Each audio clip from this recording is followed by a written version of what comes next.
12th April 1973, the Constitution of the Islamic Republic of Pakistan.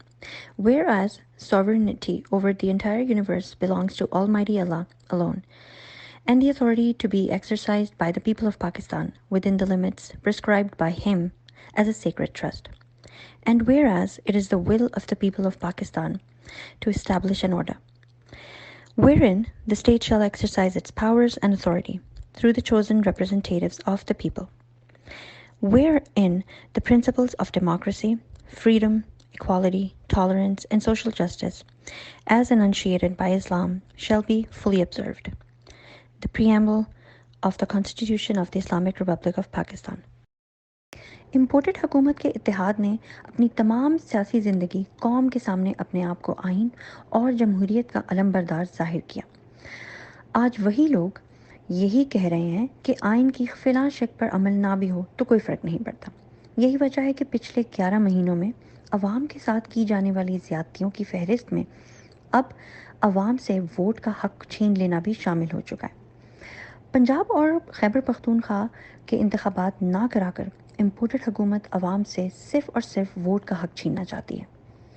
1972 کے آئین Pakistan article 19 کے تحت پاکستان کی عوام کو ووٹ کا حق دیا جاتا ہے۔ ہمارا ووٹ ہماری آواز ہے، آپ کا ووٹ آپ کی آواز ہے۔ جب آئین آپ کو آزادی رائے کا اختیار دیتا ہے تو پھر پاکستانی عوام کو اب اپنے حق کے لیے آواز اٹھانی ہی ہوگی۔ جس طرح آرٹیکل 19 پاکستان کی عوام کو ووٹ کا حق دیتا ہے، اسی طرح آرٹیکل 224 الیکشن اور ضمنی الیکشن کا وقت معین کرتا ہے۔ جب قومی اسمبلی یا صوبائی اسمبلی تحلیل ہو جاتی ہے تو اسمبلی کے لیے عام انتخابات اسمبلی تحلیل ہونے کے 90 دن کی مدت کے اندر کرائے جائیں گے، اور انتخابات کے نتائج کا اعلان انتخابات کے اختتام کے 14 دن کے اندر کیا جائے گا۔ الیکشن ہارنے کے خوف سے آج امپورٹڈ حکومت عوام کے حق پہ ڈاکہ مارنے کے لیے متحد ہو چکے ہیں۔ پنجاب اور خیبر پختونخوا میں آئینی بحران کی ذمہ دار صرف اور صرف پی ڈی ایم ہے۔ یہی وجہ ہے کہ پی ڈی ایم کی قیادت آپ کو مختلف بیانیوں کے ساتھ نظر آئے گی، پھر چاہے وہ پارلیمنٹ ہو یا T V talk show. P D M آپ کو ہمیشہ اداروں اور عدالتوں کو ہراساں کر کے اپنی مرضی کے فیصلے منوانے کے لیے کسی بھی حد تک جاتے ہوئے نظر آئے گی۔ یہی وجہ ہے کہ آج آئین کو پامال کیا جا رہا ہے اور عدالتوں اور ججوں کو ہراساں کیا جا رہا ہے۔ نون لیگ کا عدالتوں پر حملہ کوئی نئی بات نہیں۔ آج ایک بار پھر نون لیگ اور پی ڈی ایم کی جماعتیں فل بینچ کا مطالبہ کر رہی ہیں تاکہ الیکشن تاخیر سے ہوں۔ پنجاب اور خیبر پختونخوا کی عوام اپنے حق سے محروم رہ جائیں گے۔ آئیے سنتے ہیں کہ پی ڈی ایم کی قیادت فل بینچ کی آڑ میں الیکشن نہ کرانے کے کتنے بہانے بنا رہے ہیں۔ ہم عدالت عظمیٰ کا بہت شکریہ ادا کرتے ہیں ان نو انسرٹن ٹرمز کہ انہوں نے اس فیصلے کے نتیجے میں ماضی کے تمام نظریہ ضرورت کے فیصلوں کو دفن کر دیا۔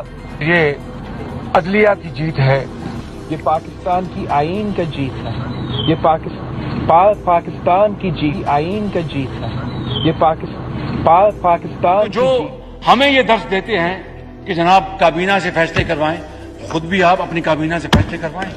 اپنے آپ کو چیف جسٹس کہلواتے ہیں اور فیصلے جب لکھتے ہیں تو آئین توڑتے ہیں۔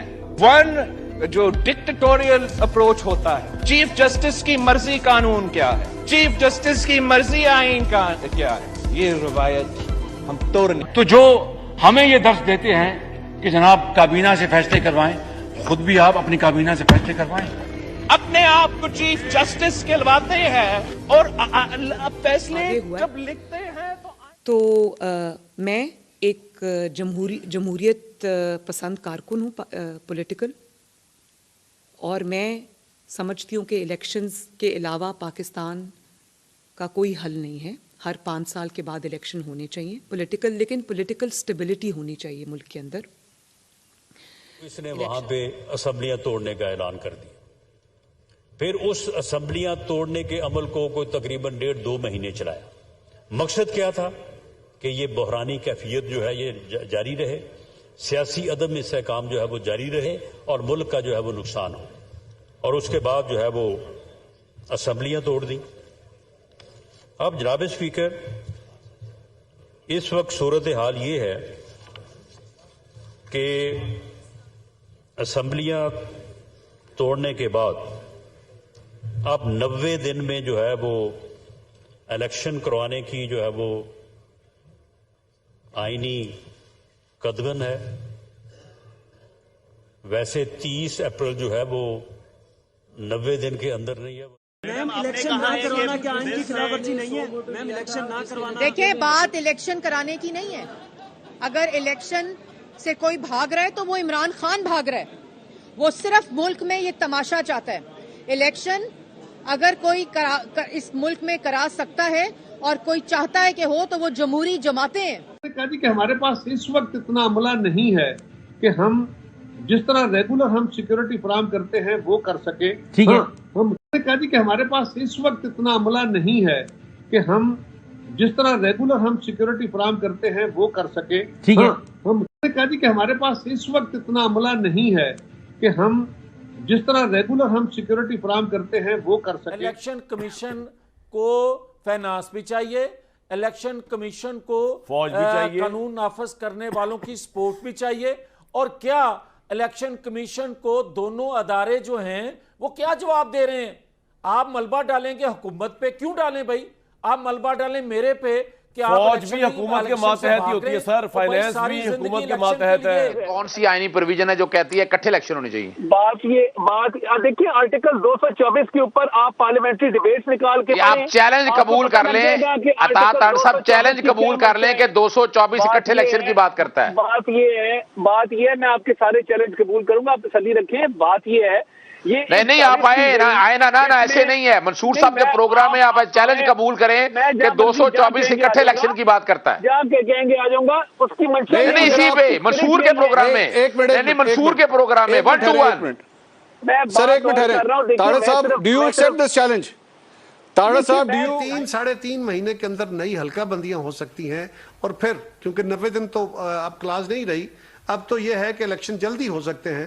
سو الیکشن کمیشن مردم شماری کے بعد حلقہ بندیاں 3.5 مہینے میں کر کے اور 35-40 دن جب تک اس کو ریکوائرڈ ہے اتنے دنوں کی ڈیٹ دے کے, تو تقریباً یعنی 30 اپریل سے آگے 3.5 مہینے میں اگر رہا ہے کہ آئین کا تقاضا ہے کہ 90 دن کے اندر اندر, یہ آئین کا تقاضا اس دن کیوں نہیں تھا جب یہی سپریم کورٹ ایک عامر جنرل مشرف کو 3 سال میں الیکشن کرانے کا اجازت دے رہا تھا. کہا جا رہا ہے کہ آئین کا تقاضا ہے کہ 90 دن کے اندر اندر, یہ آئین کا تقاضا اس دن کیوں نہیں تھا جب یہی سپریم کورٹ